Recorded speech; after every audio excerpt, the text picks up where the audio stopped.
tal, mis queridos hermanos? Dios les bendiga. Es un gran placer y es una gran bendición estar nuevamente con ustedes compartiendo mi cuaderno espiritual. Espero que se encuentren gozando de las ricas bendiciones que Dios derrama sobre sus hijos. Este mes estamos hablando de sobreedificar, sobreedificando. Es la segunda semana que tratamos este tema. Quiero que vayan conmigo a los Corintios, capítulo 3, versículo 10, donde dice: conforme a la gracia de Dios que me es dada, yo como perito arquitecto puse el fundamento y otro edifica encima, pero cada uno mire cómo sobreedifica. Pablo mismo era el perito arquitecto del proyecto de la iglesia de los Corintios. Perito arquitecto es una sola palabra en griego y, como podemos imaginar, es el término de donde viene nuestra palabra en español arquitecto.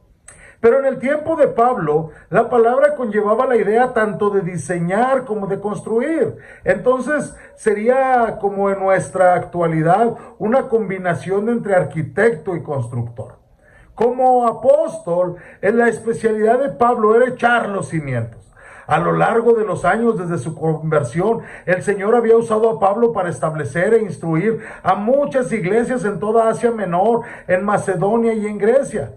Y para evitar que alguien pensara que se estaba jactando, el apóstol Pablo comenzó aclarando que su llamamiento y su eficacia eran solo por la gracia de Dios que le había sido dada.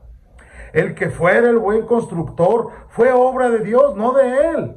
Ya había declarado él que ni el que planta es algo, ni el que riega, sino Dios que da el crecimiento. Capítulo 3, versículo 7.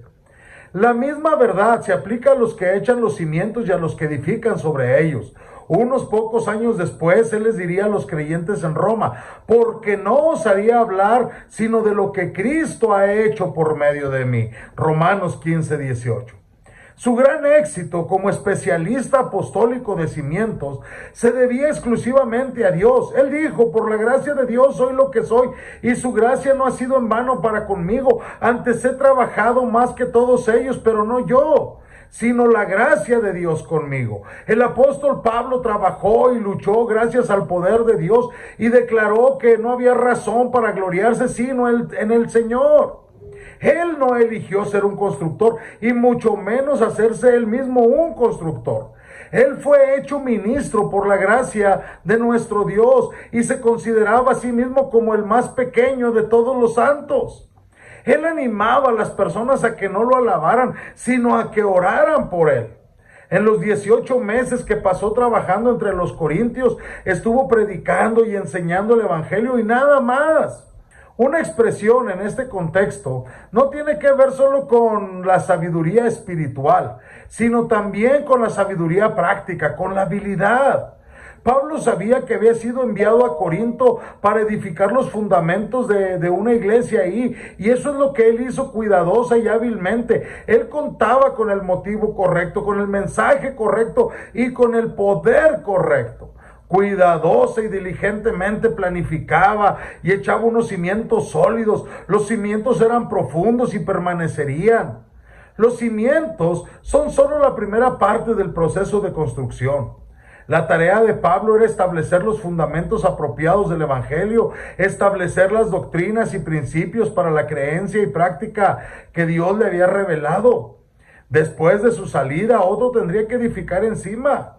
En el caso de Éfeso, esa persona fue Timoteo. En el caso de Corinto fue Apolos. Pablo nunca sintió celos de los que siguieron en el ministerio. Él sabía que como uno que había echado los cimientos, tendría que venir otro detrás de él para seguir edificando. La mayoría de los corintios, por ejemplo, habían sido bautizados por pastores posteriores, y Pablo estaba contento de que así fuera, porque eso le daba a los corintios menos excusas para desarrollar lealtades hacia él.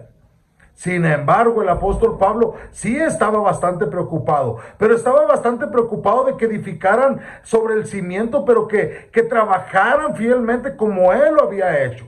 Por eso dice: cada uno mire cómo sobreedifica. Todos los creyentes van a lo largo de su vida y de su historia edificando sobre Jesucristo. Y cuando dice cada uno, se refiere primeramente a los evangelistas, a los pastores, a los maestros, porque ellos habían recibido la responsabilidad especial. Pero varias veces dice cada uno y algunos. Indica que este principio se aplica a todos los creyentes. Todos nosotros enseñamos el evangelio de alguna forma mediante lo que decimos y mediante lo que hacemos. Ningún cristiano tiene el derecho de ser descuidado en presentar al Señor y su palabra. Cada creyente está llamado a ser un constructor cuidadoso. Todos tenemos la misma responsabilidad. Que el Señor te bendiga.